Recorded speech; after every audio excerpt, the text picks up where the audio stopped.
to their friends and cronies and all of them. And most of them, whenever they are visiting Niger Delta, where they claim to have the oil, right? They go there fully armed with military, this and that, and intimidate the locals. That's what Asari wants to try to say is defending. So when he was fighting Boko Haram, it was because he missed out. Then when he started supporting Tifnubu, he thought Tifnubu would break the contracts down or even give it to him. That's why he came out and he said, Tifnubu is known Tifnubu for years.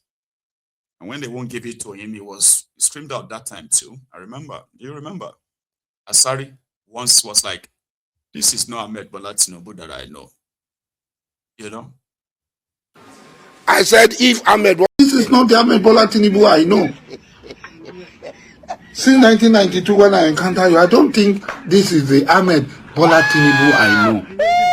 That calls me his friend, and I call him my friend, and calls me my son, and I call him my father. This is not the Ahmed Bola Tinubu I know.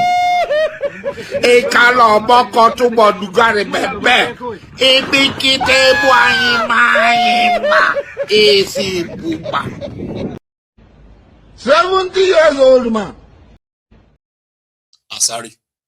So suddenly seeing the video of Asari again, talking about, you know, their women being brutalized, their this and that being treated like, you know, that same complaining. He's angry with the people in Abuja.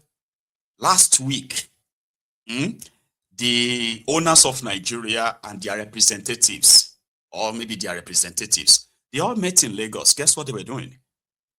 They were reallocating the oil blocks in Nigeria. Yeah, they rewarded them for another 10 years. Yeah, for the next 10 years. People who have no business, who have no interest of the people of Niger Delta, they are going to make billions of dollars for the next 10 years. And Niger Delta will remain further environmentally damaged because there is no plan to fix all the environmental ruins that they've caused in Niger Delta. No, none. That's why it's so funny when you see any average Biafran, right, who want to go into the gutters with the likes of Asari Doku Dump. You are either so ignorant as well. Because it is from the background of ignorance that is making people like Asari and others to believe that they are okay with Nigeria taking their oil, taking their resources, giving them nothing back. And the little they give them back goes into the pocket of the likes of Asari and others who share it among themselves as their elites. Live big, live huge, live large, while the majority of their people lives in squalor, in in abject poverty, in the most degraded environment you can come across. Do you understand? So they are okay with Nigeria, but they are not okay to possibly be part of a country that would give them the chance to say, this is your oil. Okay, do what you can with do what you want with your oil. You know? Do you know that there's virtually no, apart from the northern part of Nigeria, there's virtually no part of southern Nigeria, no region in southern part of Nigeria that doesn't have crude oil, that doesn't have abundance of crude oil, abundance of liquid natural gas, and all of these stuffs that you're talking about. But Nigeria wants to finish you people in Niger Delta, and some of your elite are comfortable with that. Imo State has the highest deposit of liquid natural gas in the entire Africa. Or should I say, second in the entire world. Google it. Ogun State, as we have our own crude oil, we have our own liquid natural gas. Ondo State, they have their crude oil, they have their liquid natural gas. Anambra State, they partly have their own crude oil. The people of Abia State, they partly have their own crude oil. In case if you don't know, I'm saying this to you right now so that you can read it up. And realize that the idea of having your own country is not based on resources alone. It is like an opportunity for you to be able to say, you are part and parcel of a system or a country that put together a system that, a system that you choose, a system of governance. This is your own choosing, not something imposed on you by some crooked criminals in, somewhere. That's the opportunity of being on your own. It's not about your resources, because we keep saying this. If to say the criminals in Nigeria are like humans, for example, right? They will realize that the most valuable resource that Nigeria should have is that of our people.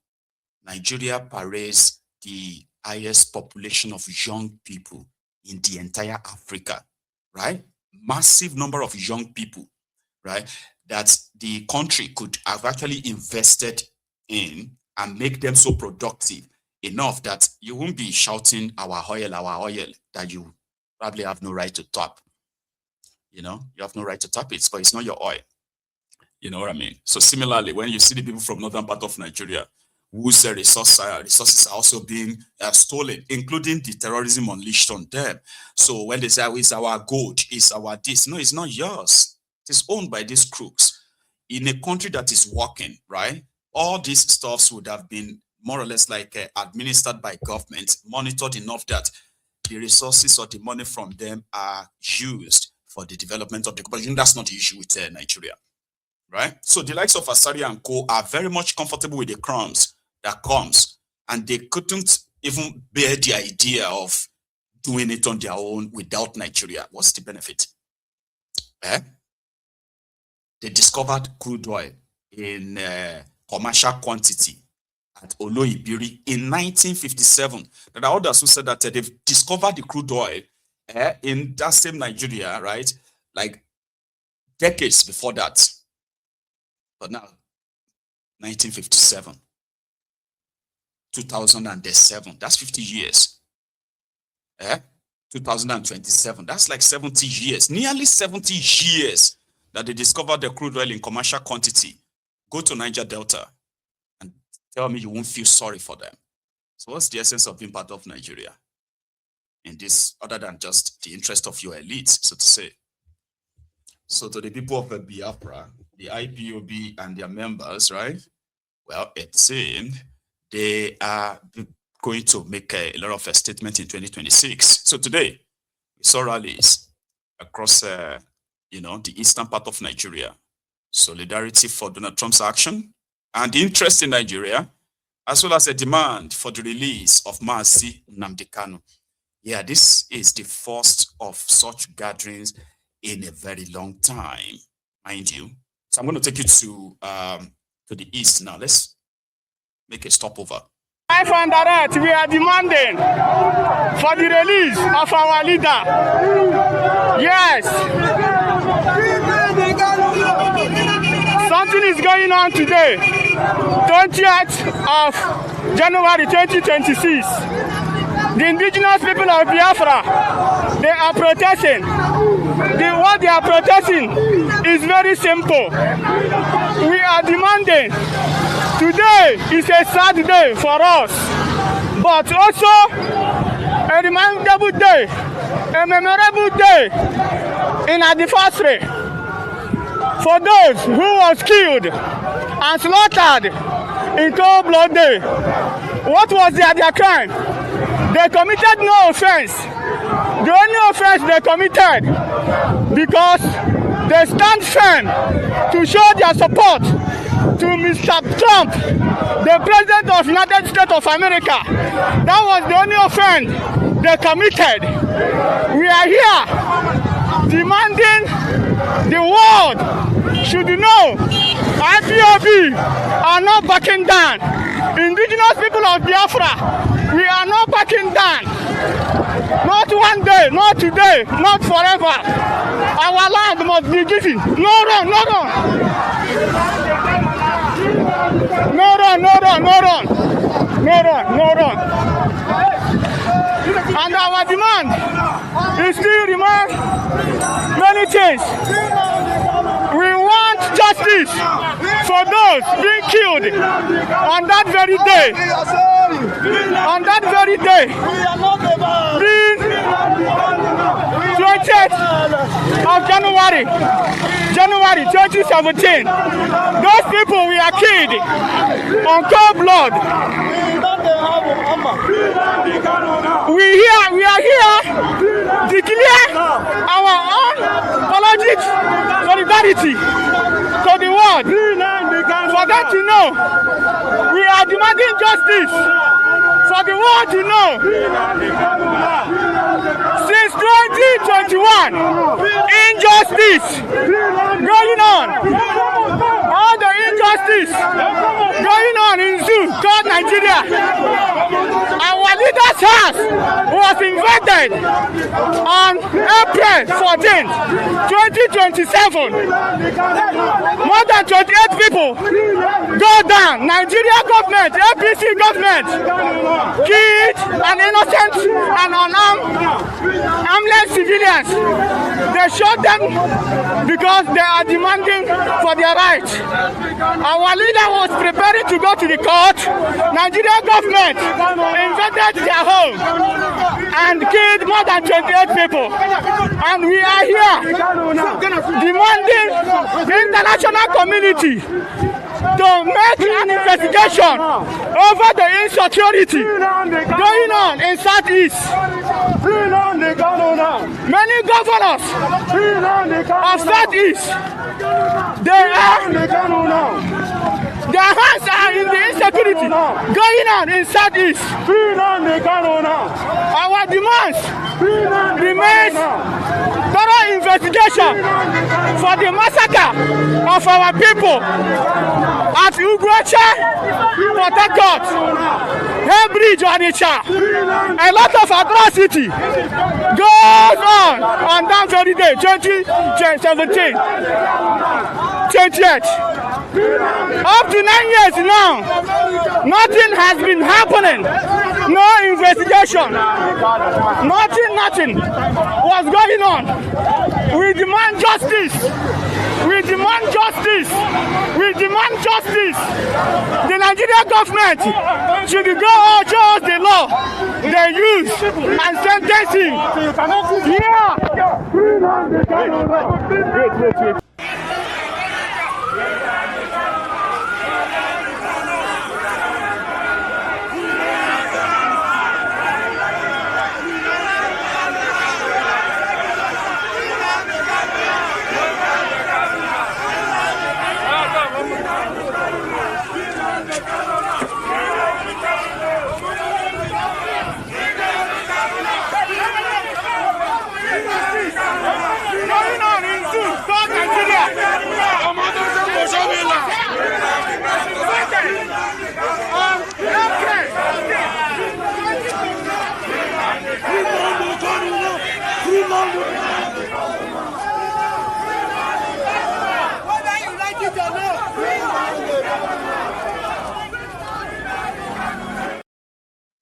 They have everly been peaceful. Now, if police or the military did not go there to shoot at them, that's how the IPOB processions have always been. Peaceful, orderly, and once they marched, then they disperse. No one is harassed. No one is, assaulted. Nothing. Until Boko Haram and his gang decided to militarize the eastern part of Nigeria, where Nigerian soldiers become so scared of somebody holding a phone and a flag. So phones and flags became weapons in front of, in the eyes of the Nigerian officials, because they have been given the order to shoot and kill. And they did kill. Not a single one of them is brought to justice for the judicial killings of armless civilians, right? And because of this, a lot of people felt like, you know what, there's no point in putting your lives in danger, like confronting these murderers. But at the same time, again, people feels like if the world or maybe take advantage that the American government is currently mounting pressure on Nigerian government to end the terrorism, the killings. So if Nigerian government should go for any reason this time around, after these peaceful, rallies, well, that may possibly help aggravate the already tensed issue. You know what I mean? So they've mismanaged this conversation around self-determination, regional system, restructuring. They have done so much to try to even criminalize it. You get what I mean? But yeah, I love this. Okay, so people will take advantage of this and tell the world and say, see, they are killing us. The terrorists that are killing Nigerians are not just the Fulani terrorists. There are those also who are like uniformed terrorists that the Nigerian government have committed a massacre, a genocide, a crime in the eastern part of Nigeria. If they begin to give you the list of those who have gone missing, those who have been killed, and those who have been locked up, like, without the court. So they will put the argument forward and say, yes, this time around the Fulani terrorists are busy trying to genocide us, but the government of Nigeria is already doing something similar. Here's the rest of that procession, by the way.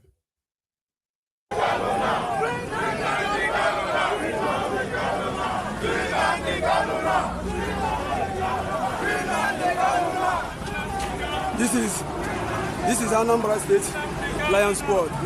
Yes, sir. We are this junction to request for the release of our leader, Mazen from the prison, because he did not do anything against the federal.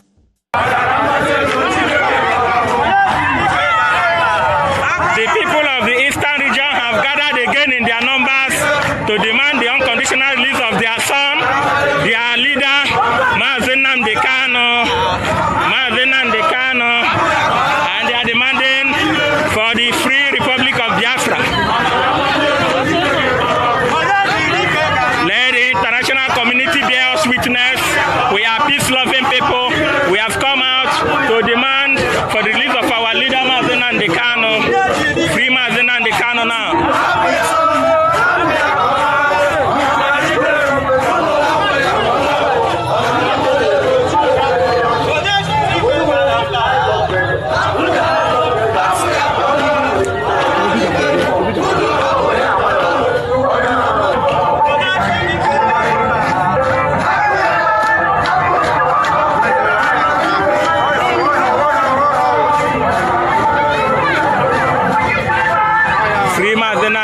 Protests happening live in Aba. We are demanding for the unconditional release of our great leader Mazen Kano. He committed no crime known to law. Free Mazen Kano now. That is what we are demanding today, being the 20th of January 2026.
Government of Nigeria, when thousands of troops into the street of Igbo Port Harcourt to show their support for President Trump on 20th of January 2017. We demand justice. Number one, we demand justice for those murdered in cold blood during the President Trump inauguration solidarity rally, and prosecution of those responsible for the massacre and crimes against humanity. We declare our unapologetic solidarity with President Trump right from the day he first declared to be president of USA 10 years ago. We demand the unconditional release of our leader Mazen Nnamdi Kanu. We demand a panel of inquiry on invasion of our leader Mazen Nnamdi Kanu's home on 14 September 2017 and the killing of more than 28 Biafrans in his home and those responsible. We demand an international community supervised panel of inquiry to investigate issue of insecurity in Southeast from late 2021 till date. Number 6, we demand an international panel of inquiry on the massacre of IPOB members.